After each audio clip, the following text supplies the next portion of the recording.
Мінекей мен банкілерімді қалай стерилдеймін соны көрсетейін дедім. Кәдімгі мынандай ас содасымен жуып аламын, немесе қара сабынмен, бірақ ана капля фейри дегендерді қолданбаймын.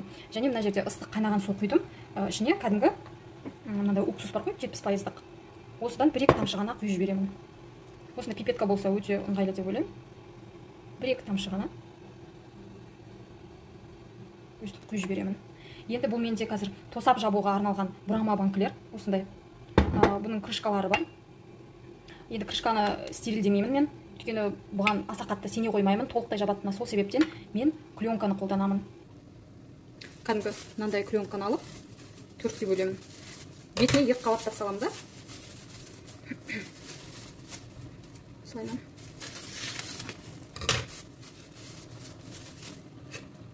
Бұны да ыстық суға салып, бір стерилдеп аламын.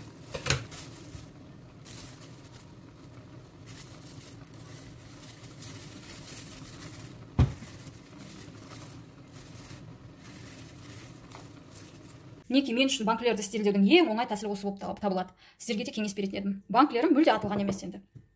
Егерде ұнап жатса, лайк қойып, маған жазылып қойыңыз, өзімнің білген түйгеніммен бөлісіп тұрайын сіздермен.